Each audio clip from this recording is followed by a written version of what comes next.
ये आपके जनसत्ता का आज का संपादकीय पाठ है। देखिए, संपादकीय पाठ ये आर्टिकल एडिटोरियल आपको प्रारंभिक परीक्षा, मुख्य परीक्षा और इंटरव्यू हर जगह मदद पहुंचाते हैं। यहाँ से एक सामान्य जानकारी भी आप लोगों को मिलती है, इन्हें जरूर पढ़ा करिएगा। चीजों को संभालने में अक्सर लोग सफल होते होते असफल हो जाते। अगर कोई अंत में उतना ही सजग रहे जितना वह आरंभ में था, तो असफल हो ही नहीं सकता है। ये किसने कहा है? लाओ त्से ने कहा है। और आप लोग भी देखते हैं ना, जब आप लोग तैयारी शुरू करते हैं तो बड़ा जुनून रहता है, लेकिन कुछ समय के बाद वो जुनून खत्म हो जाता है। और मैं एक बात नहीं कहता हूँ हमेशा कि अगर जिस जुनून से हम लोग कोई काम शुरू करते हैं, वो जुनून अगर हमेशा रहे तो आप सफल हो जाएंगे। 100% मानिए कि आपका रिजल्ट पॉजिटिव रहेगा। शिक्षा के समांतर रोजगार की सीमा। आजकल आप देखते हैं कि शिक्षा की भी बातें हो रही हैं, रोजगार की भी बातें होती रहती हैं। याद देखिए, भारत आज दुनिया के सबसे युवा देशों में गिना जाता है। यह बात अक्सर गर्व के साथ दोहराई जाती है कि देश की बड़ी आबादी कार्यशील आयु वर्ग में है और यही भारत के विकास की सबसे बड़ी ताकत है। लेकिन जब यही युवा, खासकर शिक्षित युवा, रोजगार के लिए भटकते नजर आते हैं, तब यह जनसांख्यिकीय लाभ एक कठिन सवाल बनकर सामने खड़ा हो जाता है। हाल ही में जारी भारत में कामकाज की स्थिति रिपोर्ट 2026 रिपोर्ट ने इस जटिल वास्तविकताओं को ठोस तथ्यों के साथ सामने रखा है और देश के युवाओं की शिक्षा, रोजगार, श्रम बाजार से जुड़े कई अहम रुझानों को रेखांकित किया है। अब युवा आबादी तो है, लेकिन इसका अगर फायदा उठा पाएंगे तब तो है। अब ये बेरोजगार फिरेगी, इससे कोई काम नहीं कराया जाएगा, इन्हें कोई काम नहीं मिलेगा, तब क्या होगा? कुछ नहीं होगा। अजीम प्रेमजी विश्वविद्यालय द्वारा जारी रिपोर्ट केवल तथ्यों का संकलन नहीं है, बल्कि उस संकट का दस्तावेजीकरण है जिसमें आज का शिक्षित युवा जूझ रहा है। और उसके पास उपाधियां हैं, आकांक्षाएं हैं और सपने भी हैं, लेकिन अवसर सीमित हैं। पिछले 4 दशकों में भारत में उच्च शिक्षा का दायरा तेजी से बढ़ा है। विश्वविद्यालयों, महाविद्यालयों, तकनीकी शिक्षा संस्थानों की संख्या में उल्लेखनीय वृद्धि हुई है। इसके अनुसार उच्च शिक्षा में नामांकन दर अब 28% तक पहुंच चुका है और इसमें लड़कियों की भागीदारी खासतौर पर बढ़ी है।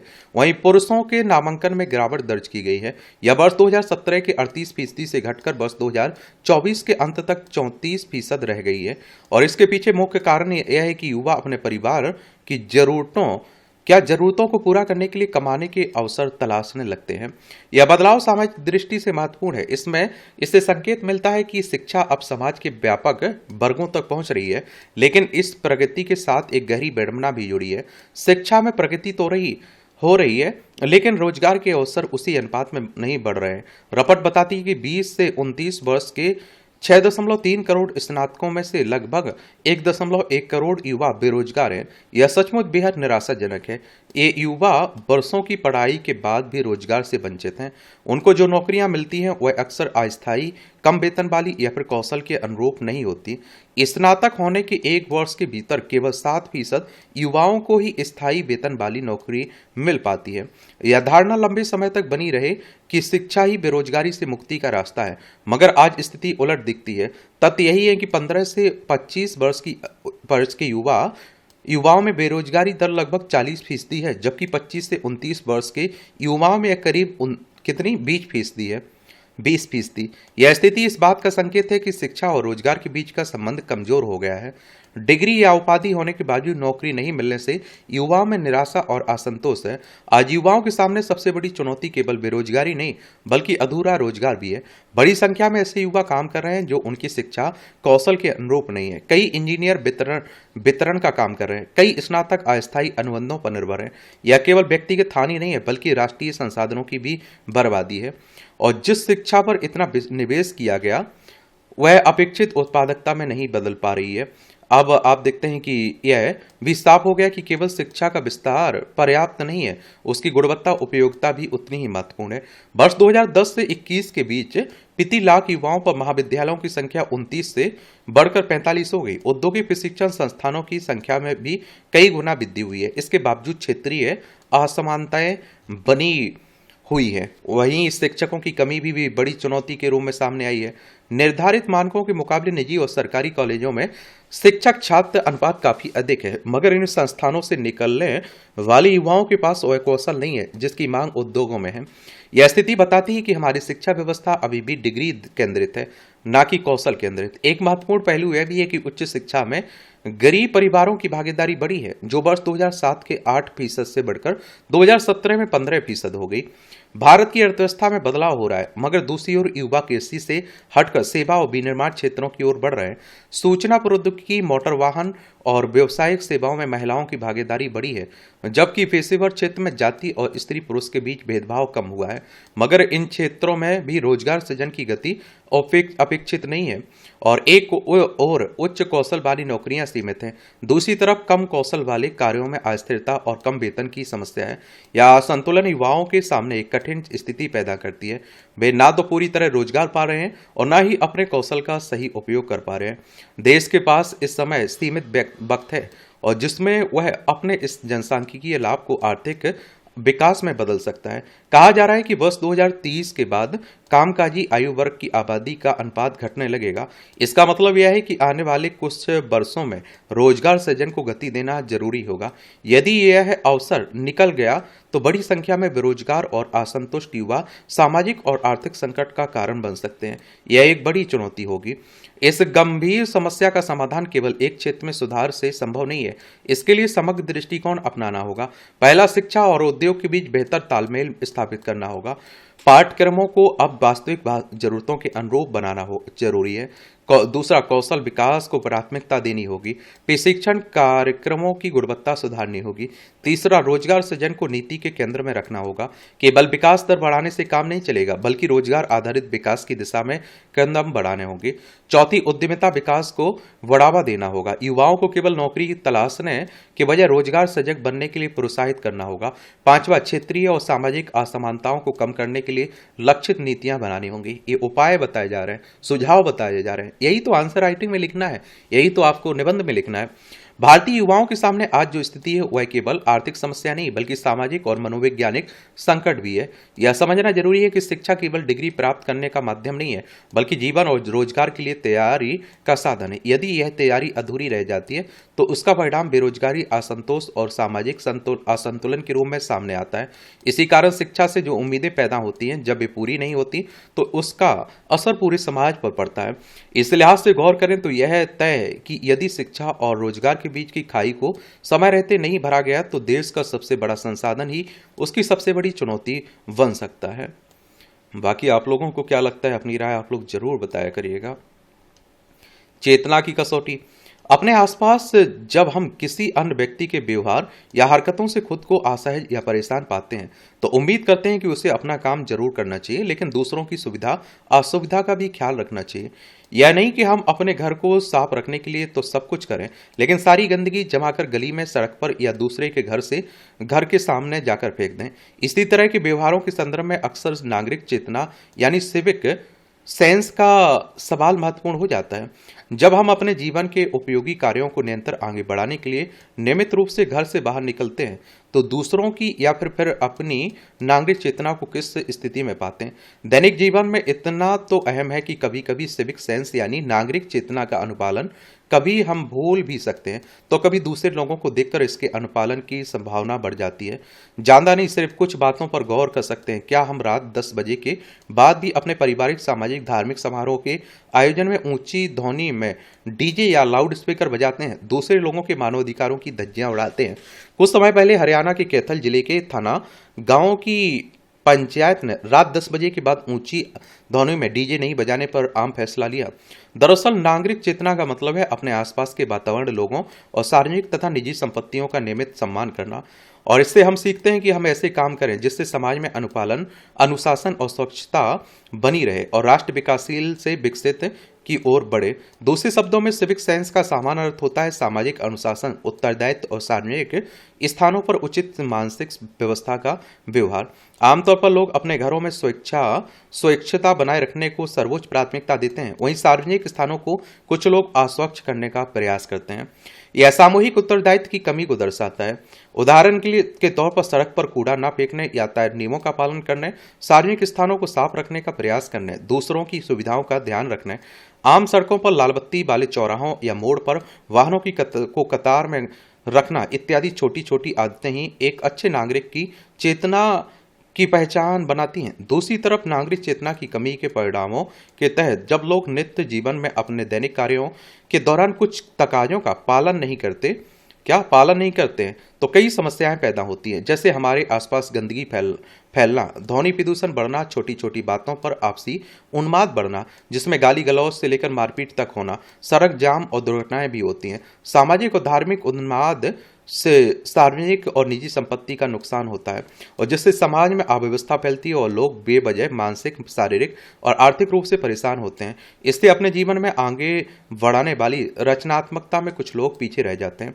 हालांकि नागरिक चेतना कोई सीखने वाली प्रक्रिया नहीं, बल्कि यह आत्मबोध है, जिसे लोग अपने परिवार, पड़ोस, इधर उधर के वातावरण को देखते हैं और उसके आत्म विश्लेषण से सीखते हैं। हम आप समझते हैं निजी स्थानों की तुलना में सार्वजनिक संपत्ति का रखरखाव हमारे द्वारा होता है, लेकिन दरअसल उसे नागरिक चेतना के तहत बढ़ाया जा रहा है। एक खबर के मुताबिक भारतीय रेलवे ने अकेले तंबाकू के दाग की सफाई पर 12,000 करोड़ खर्च किए हैं, जो सार्वजनिक स्वच्छता के प्रति लोगों की व्यापक उपेक्षा को दर्शाता है। इतनी धनराशि रेलवे के दूसरे कार्यों में खर्च की जा सकती थी। दूसरी ओर पूर्वोत्तर के राज्यों, खासकर मिजोरम में उच्च नागरिक चेतना स्पष्ट रूप से दिखाई देती है। लोग वाहन का हॉर्न बजाने से बचते हैं, यातायात लेन का पालन करते हैं और व्यवस्था बनाए रखते हैं। वहीं शादी, सामाजिक, धार्मिक समारोह में नियमों का पालन करते हैं। जापान, उत्तर Korea, Netherland, England, France, Spain आदि देशों में विद्यार्थियों में स्वच्छता की आदतों को शामिल करने का प्रयास होता रहा है। साथ ही लोग स्वच्छता को दैनिक जीवन में शामिल करते हैं। वर्तमान समय में भारत की सरकारी और निजी स्कूलों में पिछले कुछ दशकों से नागरिक चेतना की तरफ विशेष ध्यान दिया गया। दक्षिण अफ्रीका का छोटा सा देश रवांडा एक विकासशील राष्ट्र है, जो अपने कठोर नागरिक अनुशासन और सामुदायिक भागीदारी के कारण स्वच्छता में हमसे आगे निकल गया। हमें अपने गांव, शहरों के आंतरिक बाहरी हिस्सों को अपने नागरिक चेतना के तहत अपने शयन कक्षों की तरफ साफ करने की ओर बढ़ना होगा।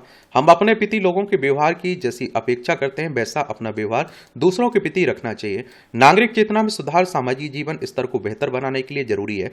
इसके तहत स्कूलों, कॉलेजों, विश्वविद्यालयों के कार्यक्रमों में सिविक साइंस का बोध करवाने वाली कुछ प्रतियोगिताओं का भी आयोजन करना चाहिए, ताकि इस महत्वपूर्ण बिंदु पर विचार विमर्श किया जा सके। हम सबको नागरिक चेतना के साथ अपने नित्य जीवन में खरा उतरने का प्रयास करना चाहिए, क्योंकि स्वच्छ, स्वस्थ, सभ्य समाज और उन्नत समाज की ओर बढ़ने में जन भागीदारी और सहयोग की अपेक्षा हमेशा सर्वोपरि है। तो भैया, आप लोगों की क्या राय है, अपनी बताइए। ये आप देखिए टिप्पणियां हैं, इन्हें पढ़ना हो तो पढ़ सकते हैं। इसकी पीडीएफ आपको एजुकेशन सर्कल प्लेटफॉर्म पर उपलब्ध करवा दी जाएगी। ये जागरूकता का मत। पश्चिम बंगाल, तमिलनाडु में विधानसभा चुनाव के तहत गुरुवार को हुआ मतदान पार्टियों के बीच जीत के लिए जोर आजमाइश या फिर राजनीतिक खींचतान से ज्यादा डाले गए वोट के फीसद के लिए दर्ज किया जाएगा। निश्चित तौर पर यह उम्मीद की जाती है कि लोकतंत्र कि एक पर्व के तौर पर देखे जाने वाले चुनाव और मतदान में ज्यादा से ज्यादा मतदाता हिस्सा लें। मगर पश्चिम बंगाल और तमिलनाडु में अब तक जितने अधिक लोगों ने वोट डाले, इस बार के चुनाव में यह आंकड़ा पार कर गया। स्वाभाविक ही इसे लोकतंत्र के जीवन और आम जनता के बीच व्यापक जागरूकता फैलने के रूप में देखा जा रहा है। मगर इससे समांतर कुछ अन्य सहायक कारक भी स्पष्ट हैं, जिनकी वजह से पात्र मतदाताओं ने दोनों राज्यों में जमकर वोट डाले। गौरतलब है कि पश्चिम बंगाल में इस बार चुनाव के पहले चरण में करीब 93% लोगों ने मतदान किया, जबकि तमिलनाडु में 85% से ज्यादा लोग घर से निकले, उन्होंने वोट डाले।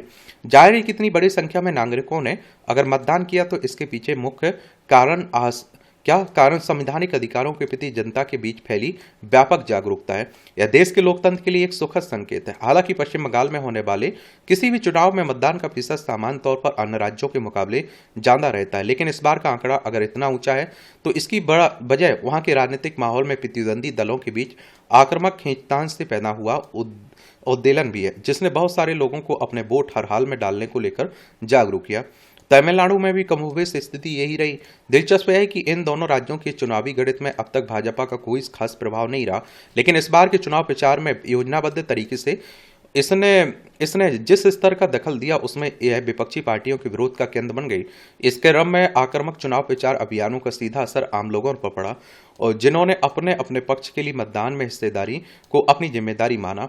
इसके अलावा एक बड़ा कारण यह भी माना जा रहा है कि निर्वाचन आयोग ने चुनाव के पहले जिस तरह मतदाता सूची के विशेष गहन पुनरीक्षण यानी कि SIR का अभियान चलाया, आपात मतदाताओं के नाम काटने की प्रक्रिया चली, उसमें बड़ी संख्या में लोगों के बीच किसी भी स्थिति में सूची में कायम रहने को लेकर फिक्र पैदा हुआ है। यही वजह है कि एसआईआर की प्रक्रिया में मिट या विस्थापित हो चुके, अन्य कारणों से आपात माने गए लाखों लोगों के नाम मतदाता सूची से हटाए जाने के बाद जो बचे रहे, उन्होंने इस बार पहले के मुकाबले वोट डालने को लेकर ज्यादा सजगता दिखाई।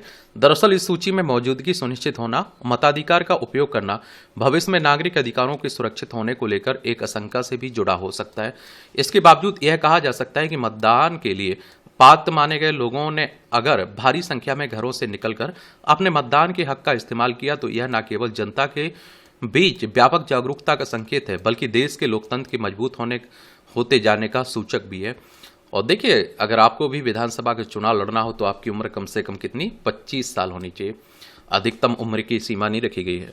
विधायक का चुनाव डायरेक्ट जनता यानी कि मतदाताओं के द्वारा होता है। अगर आपकी उम्र 18 साल हो चुकी है तो वोटर सूची में आपका नाम जुड़ चुका होगा, वोट डालने भी जाते होंगे। ये चुनाव कौन करवाता है? इलेक्शन कमीशन ऑफ इंडिया, भारतीय निर्वाचन आयोग, एक संवैधानिक संस्था है। संविधान के अनुच्छेद 324 के तहत चुनाव आयोग की स्थापना की बात की गई। 25 जनवरी 1950 में स्थापना हुई थी।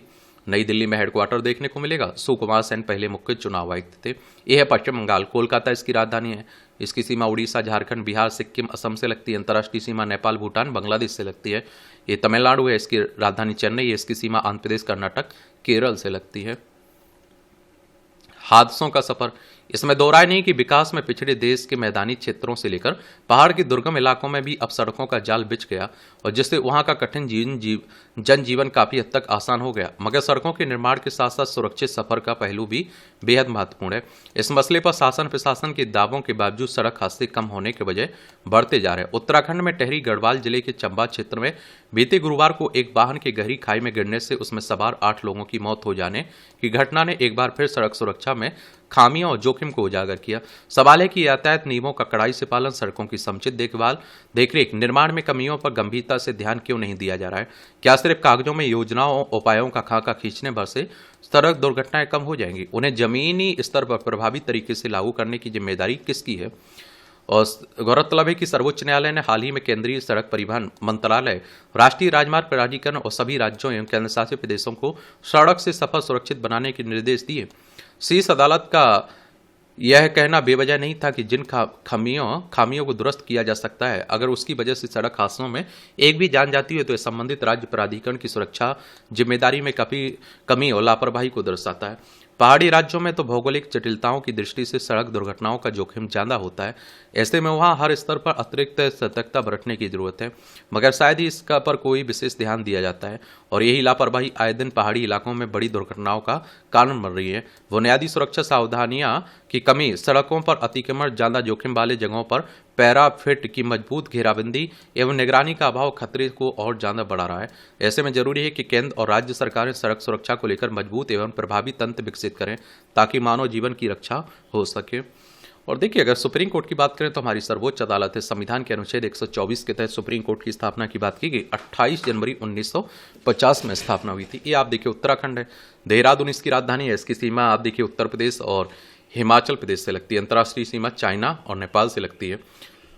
विधानसभा में 70 सीटें हैं, राज्यसभा में 3 सीटें, लोकसभा में 5 सीटें आपको देखने को मिलेंगी। पुष्कर सिंह धामी यहाँ के मुख्यमंत्री देखने को मिल जाएंगे। और इस तरह से आप देखेंगे कि आज के संपादकीय पाठ की कहानी कवर होती है। आप लोग पढ़ते रहिए, एंजॉय करते रहिए। आपका कोई सवाल हो, मेरे लिए सुझाव हो तो जरूर बता सकते हैं। धन्यवाद।